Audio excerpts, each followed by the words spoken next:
우리가 사도행전 3장을 함께 읽으며 지금 오늘 본문의 말씀까지 함께 왔습니다. 베드로는 요한과 함께 성전으로 기도하러 가던 중 성전 미문에서 구걸하는 나면서부터 걷지 못하는 병자를 만나게 됩니다. 그리고 그의 심령에 은혜 있음을 알고 그 심령을 향해서 나사렛 예수의 이름의 권세로 이 모든 질병의 영들을 떠나가라, 또한 하나님의 믿음의 놀라운 치유의 역사를 나타내는 것을 봅니다. 그러자 많은 사람들이 몰려들었고요, 솔로몬 행각이라는 그 안에서 그가 사도행전에서 두 번째 설교를 하게 됩니다. 이때에 하나님께서 이 병자를 치유하심은 예수로 말미암아 난 믿음에서부터 비롯됐음을 분명하게 밝히죠. 자, 여기에서의 그 치유, 하나님께서 함께 하셔서 그 병자를 일으키시는 그 능력의 역사는 상징적인 것입니다. 왜냐하면 초대교회에 나타난 첫 번째 기적이었기 때문입니다. 이 치유의 의미가 무엇인가? 이것을 단순히 육신의 질병을 치유하는 것, 그것으로 치부해서는 안 됩니다. 그 이상의 의미가 있다라는 것입니다. 이는 이미 구약에 예언된 회복의 역사가 예수 그리스도를 통해 시작되었음을 알리는 표지입니다. 이미 치유의 역사는 십자가의 사건을 통해 시작됐다라는 거죠. 할렐루야. 그렇다면 오늘 본문에서 주시는 메시지는 무엇일까요? 첫 번째는 세상을 향해 담대하게 회개를 외치라는 것입니다. 우리 함께 따라합니다. 세상을 향해 담대하게 회개를 외칩시다. 자, 오늘 본문 19절 전반절을 다 같이 함께 읽겠습니다. 그러므로 너희가 회개하고 돌이켜 너희 죄 없이 함을 받으라. 아멘. 여러분, 회복은 회개로부터 시작이 됩니다. 회개란 무엇입니까? 죄를 자각하여 뉘우치며 완전히 하나님께로 돌이키는 것입니다. 이거는요, 의지가 있어야 되는 거예요. 내가 죄인임을, 내가 정말 주님 앞에 죄인입니다 라는 것을 인정하고 나의 모든 죄를 돌이켜 다시는 똑같은 죄의 악습을 반복하지 않겠다라는 분명한 의지, 그리고 주님 앞에 드려지는 그 고백이 회개라는 것입니다. 그러한 사람이 죄사함을 얻게 된다라는 거죠. 요즘 시대에 회개에 대한 메시지는 큰 환영을 받지 못합니다. 사람들은 삶의 무게에 지쳤고요, 고통의 둘레에 갇혀서 신음하고 있습니다. 또한 생존을 위한 압박과 끝없는 경쟁, 이것으로 인해 힘겨워하지요. 특히 우리나라가 세계적으로 모든 이러한 분위기가 있겠지만 더더욱 심한 것 같습니다. 태어나면서부터 경쟁합니다. 또 저들이 교육이라는 이러한 시스템을 접하면서부터 한글을 배워야 되는지, 영어를 배워야 하는지, 어느 어린이집을 보내야 하는지, 또한 어떠한 시작점으로 이 아이를 교육해야 하는지, 또 아이들은 그 안에서 끊임없는 압박과 스트레스를 받으면서 경쟁하는 이러한 사회가 현대의 한국 모습입니다. 참 깝깝하죠. 그래서 젊은이들은 뭐라고 말하냐면 그 어디에도 희망이 없다 말합니다. 우리 사회를 갖다 뭐라고 말하죠? 헬 조선이라 말합니다. 지옥과 같다는 거죠. 이 나라를 벗어나지 않고는 희망이 없다라고 말하는 이러한 세상 속에 우리가 살아가고 있습니다. 그러다 보니 자연스럽게 위로와 격려의 메시지가 사람들에게 곽광을 받습니다. 이것이 지표로 드러나는 데가 어디입니까? 미디어, 곧 유튜브와 같은 이러한 미디어 매체입니다. 어느 한 개그맨이 유튜브 채널을 개설해서 구독자를 열심히 모으고 있습니다. 그러면서 어느 쇼 프로그램에 나와서 말합니다. 예전에는 그런 적이 없었는데 요즘은 주변의 동료 연예인들을 볼 때마다 그 사람이 수치로 매겨진대요. 숫자. 이게 무슨 말이냐면 이 사람과 함께 프로그램을 했을 때 조회수가 몇인가 숫자로 딱딱딱 매겨진답니다. 100만, 저기는 8만밖에 안 됐고, 그렇게 여겨지고 그렇게 평가하는 시대가 되어져 버렸습니다. 그렇다면 초대교회는 어땠을까요? 당시 시대상을 살펴보면 매우 비참했습니다. 유다는 400년 이상 세계의 열강들, 그 제국들의 식민 치하에 있었습니다. 당시는 로마가 유대를 통치하고 있었던 시절입니다. 로마의 정책은 무엇이었냐면 유대교를 인정합니다. 그리고 자치정부인 사내들인 이것을 인정하면서 저들에게 요구한 건 뭐냐면 막대한 세금이었습니다. 엄청난 세금을 로마 정부에 납부해야 한다는 거죠. 백성들은 이 참 세금에 또한 이 사회적인 시스템에 대한 고통으로 이루 말할 수 없는 어려움을 겪고 있었고요. 또 로마 정부가 세운 헤롯 가문의 횡포에 시달렸습니다. 종교 지도자들은 자신들의 권력을 유지하는 일에만 몰두했어요. 그 누구도 백성들의 고단함을 돌보아주는 사람들은 없었다라는 것입니다.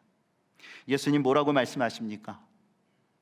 참 고통당하고 유리하는 백성들을 보시면서 마음 아파하셨죠. 뭐라고 말씀하십니까? 목자 없는 양같이 유리함을 바라보시며 한탄하셨습니다. 그들의 삶도 희망이 없었다라는 것입니다. 지금이나 그때나 마찬가지였다라는 거죠.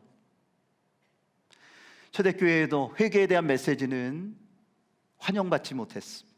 그런데요, 좀 더 거슬러 올라가서 구약시대는 어땠습니까? 구약시대에도 하나님께서는 선지자들을 보내셔서 회개하라, 돌이키라, 하나님께로 다시 돌아오라 메시지를 주셨어요. 그런데 저들은 어떻게 했습니까? 그 선지자를 핍박하고 심지어는 죽이기도 하고 이루 말할 수 없는 박해를 했다라는 겁니다. 우리가 예레미야서를 읽어보면 그것이 나오죠. 예레미야가 여러 번의 죽을 고비를 넘깁니다. 누구한테요? 적군들한테요? 아니에요. 백성들한테. 그 당시의 왕권과 또한 정부와 또한 종교 지도자들에게 그는요 멸시와 이루 말할 수 없는 핍박을 받고 심지어는 물조차 없는 진창에 빠져서 두려움과 공포 속에 하나님의 이름을 부르며 기도했어요. 여러분, 어느 시대를 막론하고 회개의 메시지를 달갑게 여긴 적은 별로 없었던 것 같습니다. 그런데 분명한 것은 회개의 영이 임할 때에 회복의 역사가 일어난다는 것입니다. 기억하세요. 회개가 일어날 때 회복의 역사가 나타납니다. 죄악에 썩어진 그 더러운 오물들을 걷어내고 때로는 아프지만 도려낼 때에 하나님의 치유가, 하나님의 회복이 일어나게 되는 것입니다.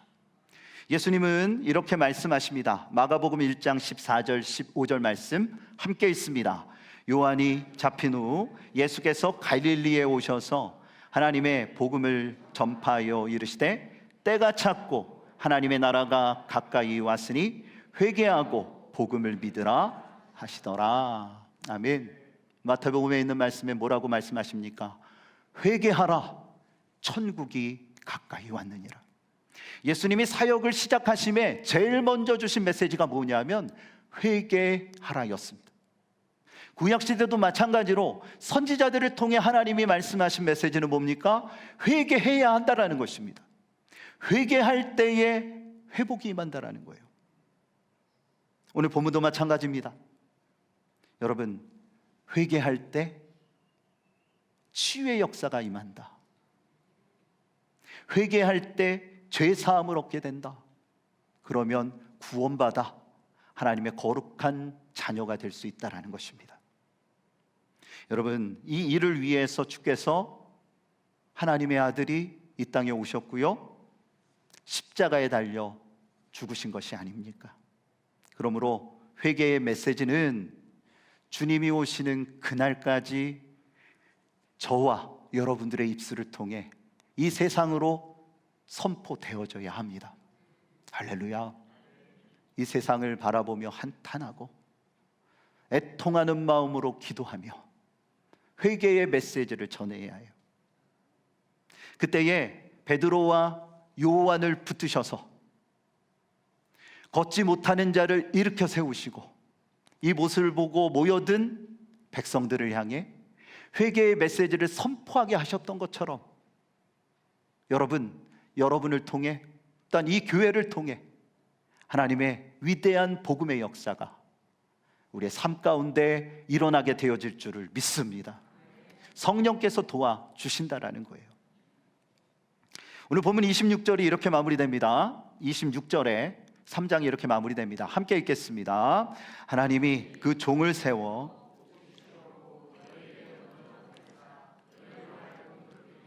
각각 그 악함을 버리게 하셨느니라. 아멘. 그렇습니다. 돌이키는 것, 악함을 버리는 것, 선한 길로 나아가는 것, 좁은 길로 나아가는 것, 그것이 믿음의 길이고 하나님께서 기뻐하시는 일이라는 겁니다. 이때에 우리가 기억해야 될 게 있어요. 하나님을 여러분의 생각과 한계에 가두지 마십시오. 전능하신 하나님이십니다. 창조주이십니다. 그의 크심은 사람의 생각으로 가늠할 수도 측량할 수도 없습니다. 인간의 생각은 불가능하다 할지라도 하나님의 생각은 모든 것들을 초월한다라는 거예요. 그런데 기적의 역사, 여러분, 의사들이 포기하고 오늘 본문의 말씀도 마찬가지죠. 나면서부터 걷지 못한 사람을 사람들이 어떠한 능력으로 일으켜 세울 수 있겠습니까? 불가능한 일이에요. 그런데 하나님의 능력은 가능하다라는 것입니다. 믿음의 능력이 이 모든 일들을 가능케 하신다라는 것입니다. 이게 뭐예요? 회복이라는 거예요. 불가능을 가능케 하시는, 초월하시는 하나님의 놀라운 능력의 역사가 영적인 불구들을 세상에서 포기하고 내 자신마저 포기한 우리의 참 연약한 심령들을 주님의 능력의 손이 붙드셔서 회복과 치유의 놀라운 능력의 역사를 이루신다라는 거예요. 이 세상 가운데 가장 큰 기적이 뭘까요? 여러분에게 있어서 가장 큰 기적이 뭡니까? 저는 그렇게 생각해요. 이덕수라는 이 사람이, 나 같은 이 죄인이 예수 그리스도를 만난 거예요. 예수 그리스도를 통하여 이 연약하고 부족한 믿음이 주님께서 받으시는 믿음이 되어 구원받은 하나님의 자녀가 됐다라는 것. 내가 예수 믿어 하나님의 자녀가 됐다라는 것만큼의 기적이 어디 있습니까? 이거는 주님께서만 하실 수 있는 일이고 십자가의 사건을 통해 우리 가운데 주어진 하나님의 은혜라는 것입니다. 여러분, 이것을 너무 쉽게 여기는 거 아닙니까? 이것을 너무나도 가볍게 여기는 거 아닙니까? 나는 하나님의 자녀요, 하나님의 거룩한 백성입니다. 여러분, 그 무엇보다 제3을 위하여 자신을 주신 하나님을 바라보며, 나는 연약합니다. 주님, 이 세상을 향해서 내가 무슨 회개를 외칩니까? 목사님들이 하셔야죠. 우리 장로님들이 하셔야죠. 아니에요. 우리가 해야 될 일은 그저 외치는 거예요. 왜 과정과 결과를 고민하고 예단합니까? 이것은 하나님의 역사를 제안하는 거예요. 그런데 내 맡은 일, 세상을 향하여 회개하라 외치고 주님께로 돌아와야 한다라고 외치는 이 사명을 우리가 생명을 다하여 감당하게 될 때 성령께서 모든 과정과 결과를 이루실 것입니다. 여러분, 우리가 해야 될 일은 뭐라고요? 외치는 거예요. 삶의 현장에서 그때마다 하나님이 감동을 주셔서요, 어떤 사람을 만나게 되면 베드로와 요한이 나면서부터 걷지 못했던 이 병자를 만났을 때 느꼈던 그 감동이 여러분 가운데 있을 거예요. 하나님은 준비시켜 주시고 하나님의 때에 만나게 하시거든요. 그때에 우리가 외치면 돼요. 회개하고 돌이키십시오. 주 예수 그리스도를 만나십시오. 그리하면 구원을 받습니다. 여러분, 주님 안에서 담대하게 외치고 성령의 도우심 속에 결실을 맺어가는 복된 삶이 되어주시기를 주님의 이름으로 축복합니다. 두 번째, 우리에게 주시는 메시지는 영원한 천국의 소망을 굳게 붙들라는 것입니다. 함께 따라합니다. 영원한 천국의 소망을 우리 옆 사람 바라보면서 굳게 붙들어야 합니다. 사람이 회개하여 죄사함을 받게 되면 새로운 존재로 변화가 됩니다. 자, 오늘 본문 19절 후반절을 다 같이 함께 읽겠습니다. 이같이 하면 새롭게 되는 날이 주 앞으로부터 이를 것이요. 아멘. 주님으로부터 이미 시작된 회복의 역사는 그분을 믿고 따르는 모든 사람들에게 새로운 정체성을 부여합니다. 그게 뭘까요? 예수를 믿고 나서 우리가 얻게 된 정체성이 뭡니까? 새 사람이 되었다라는 거예요. 옛사람을 벗어내고, 옛사람은 어떤 모습입니까? 온갖 죄악과 더러움, 그 무엇보다 아담 때로부터 흘러왔던 원죄로 오염되어진 인생입니다. 그런데 하나님의 아들이 이 땅에 오셨고 자신을 주셨습니다. 십자가에 달려 죽으심으로 물과 피를 쏟으시고 죽으셨어요. 그리고 부활하셨습니다. 그분을 믿고 이 복음의 참된 진리를 따르는 모든 자들은 새 사람이 되는 거예요. 여러분, 새로워졌다라는 것, 이것만큼 좋은 게 어디 있을까요? 과거의 무거운 짐을 메고 고통과 어려움 속에 아무리 신앙생활을 열심히 한다 할지라도 그 안에 새로움과 거듭남과 하나님으로부터 임하는 은혜가 없다면 그것은 회의적이고 끊임없는 노역일 뿐입니다.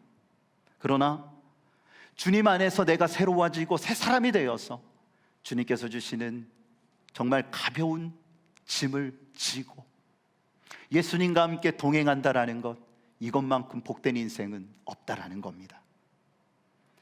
초대교회의 성도들은요, 비록 세상 속에 속하여 살았지만 예수 안에서 하늘의 방식을 따랐습니다. 이게 중요한 거예요. 우리도 마찬가지죠. 예수 그리스도를 영접하여 새 사람이 되었습니다. 할렐루야. 정말 그렇게 믿으십니까? 이 확신이 있어야 돼요. 그렇다면 중요한 것은 무엇입니까? 내가 비록 이 세상 안에 살아가지만, 이 세상 안에 속하여 있는 인생이지만 나는 하늘의 방식을 따릅니다. 하나님을 바라보고 하나님을 신뢰하며, 여러분, 하나님의 법이 세상 법 위에 있는 거예요.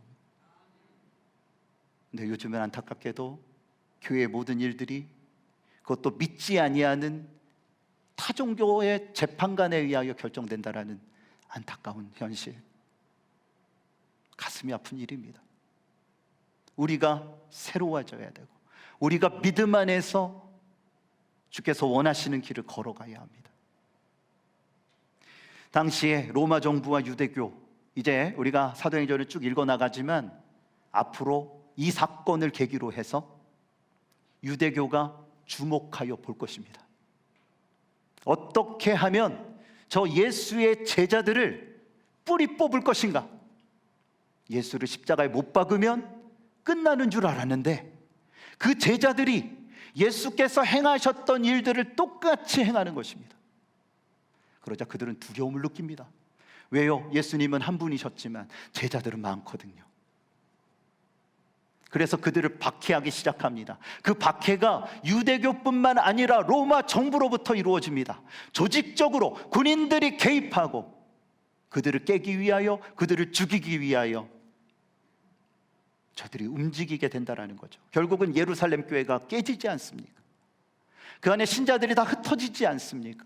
이런 박해가 그들 가운데 오게 된다는 거죠. 이때에 저들은 어떻게 합니까? 그럼에도 불구하고 믿음을 지켰어요.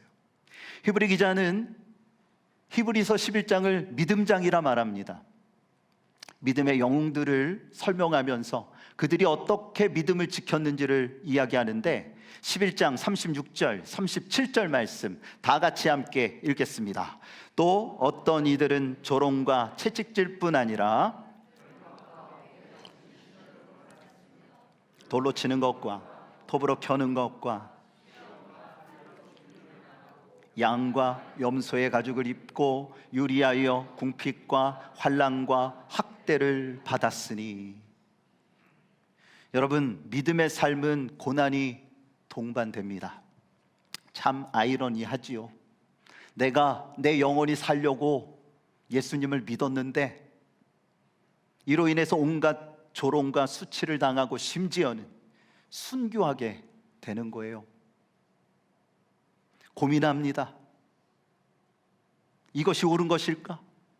믿음의 삶을 지속하는 것이 진짜 하나님이 원하시는 길일까? 나로 인해 내 가족들이 죽는데요. 이루 말할 수 없는 고통과 어려움이 있는데요. 그들은 고민합니다. 과연 그만한 가치가 있을까? 내 생명을 걸 만한 가치가 있을까? 내 인생을 던질 만한 가치가 있을까? 히브리 기자는 계속해서 이렇게 말합니다. 18절입니다. 우리 함께 읽겠습니다. 이런 사람은 세상이 감당하지 못하느니라. 그들이 광야와 산과 동굴과 토굴에 유리하였느니라. 아멘. 무슨 말입니까? 믿음의 사람은 세상이 감당하지 못한다라는 거예요. 믿음의 사람은 세상이 감당하지 못한다. 전 너무 끔찍해요. 여러분 상상해 보세요. 당시에는 고문하는 전문적인 기술자들이 있었어요. 옛날 일제시대도 그랬잖아요. 어떻게 하면 사람을 고통스럽게 만들 것인지를 연구하는 사람들이 있었어요. 살아있는 사람을, 저는 이게 너무 끔찍해요, 톱으로 켰어요. 다리를 자르고 그냥 차라리 죽여달라고.